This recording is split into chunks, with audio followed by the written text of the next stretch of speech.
Okay, folks, so I thought I'd take a little bit of time today to introduce two of the volunteers of the Canadian Tank Museum. Now, I've talked about this several times before, about none of this happens at the Aquino Tank Weekend without things like sponsors, like Steel Aces, but also the team who put the effort into getting these vehicles running, putting them in place. We just parked up the 432 out of the front of the entrance of the museum here, and I want to introduce these fine gentlemen because they've been kind of like our helpers with this vehicle, educating me again of how to run it, and just being super welcoming, honestly, to bringing me and my team here and getting on this platform. So, guys, you just want to introduce yourself first of all. Thank you.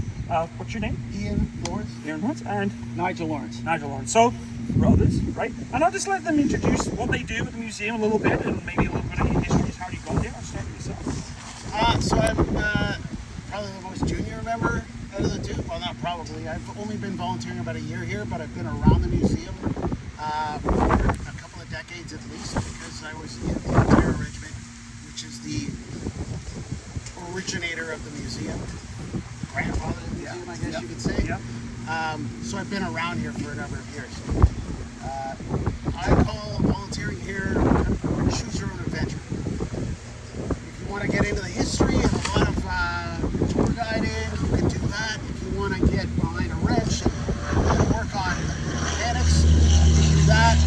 There's a bunch of different things you can do. There's a lot of research that gets done. I'm extremely good at researching vehicles and finding out information that nobody else can find on the internet. And yeah, it's a great way to come and volunteer your time and do something that isn't normal. The day-to-day monotonous stuff. Yeah, exactly. Well, thank you. Yeah, thanks for this, Matt. I came up to the museum. Actually, I wanted to connect with some old Army buddies. And I had as well served in the Ontario Regiment, the Royal Canadian Armored Corps, and had a wonderful 22 years, mostly in Cougars, just fun was had. And, but anyway, I retired from my civilian job. I wanted to come back up here and connect with an old mate. And then I run into another ex-military guy, or a guy I worked with. And then you start to, as my brother's saying, you fall into, what do you want to do? What do you want to have fun with? Yeah. And, it keeps your brain busy, keeps your hands busy, keeps me out of jail.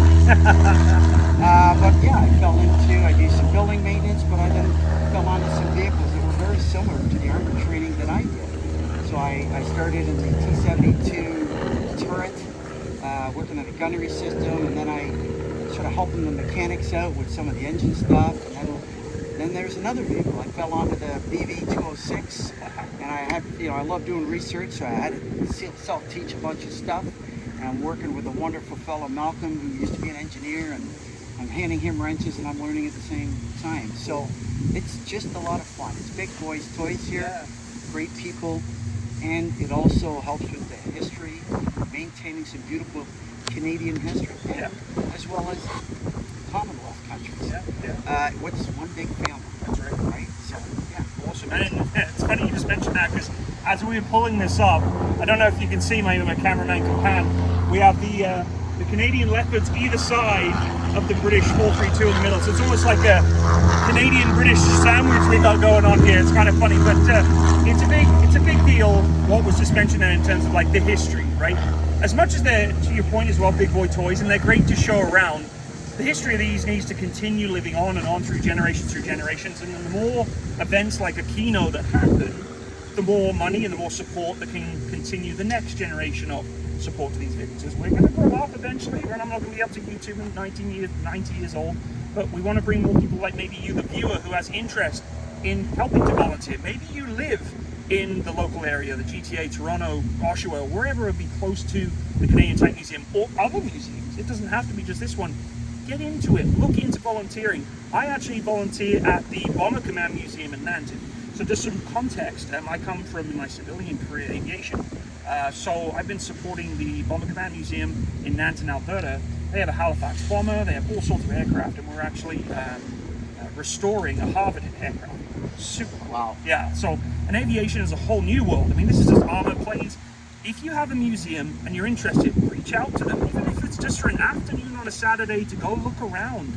If we don't start getting more people involved in these kind of things, unfortunately, and it is a reality, it's more of a struggle for events like this to be successful and for these vehicles to continue moving. There's a lot of armor here, folks. folks, and obviously one of my favorites is the one that we were playing with today.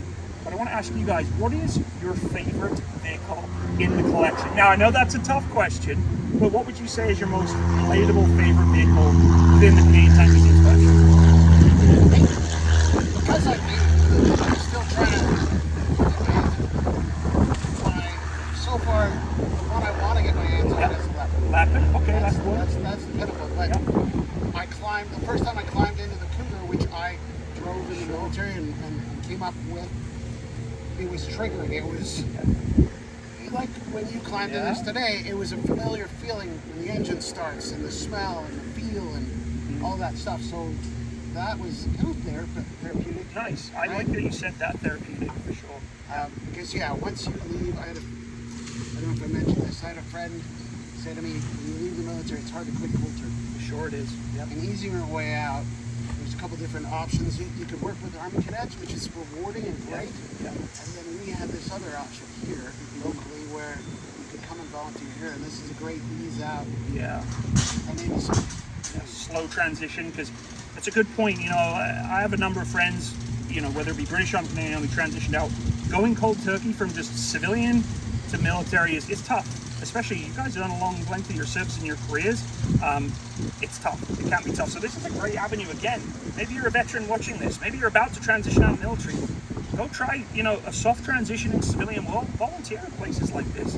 It's a great opportunity to be around good people. I had a blast with these two guys today, right? And yesterday, it was a fun time. So a good community. You make a community. You make good friends. You go for a beer at the mess afterwards. It's a good time. So, okay, next question for you is favorite vehicle in the collection.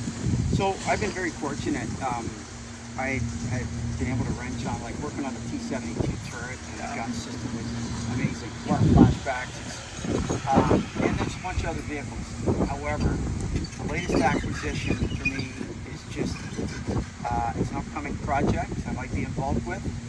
And you'll probably hear more about it, but it is the M1917 tank.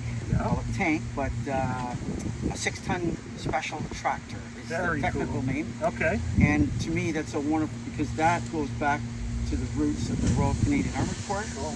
And there's even some historical pictures with our regiment.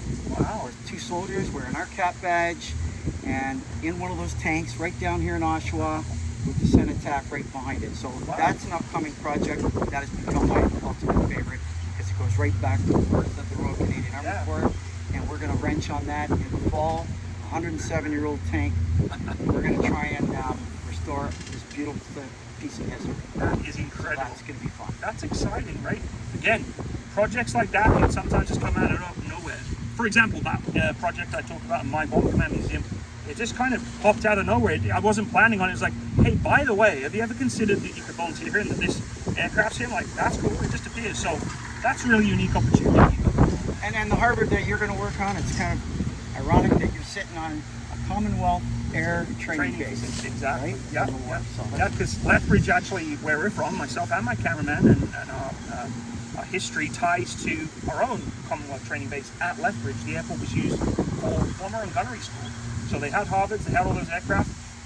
A lot of history all across Canada that I don't think people are aware of. No. They're just not aware that you could be in a town or a city that has right next door to you huge military historic heritage and value that I think, again, it comes back to people have got to get involved. Like, try volunteering, give it a go.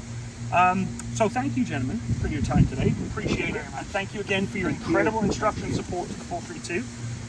Lots more interviews coming, folks. More vehicles and things going on at the Aquino weekend. Thanks to my cameraman for delaying his lunch today to do an interview.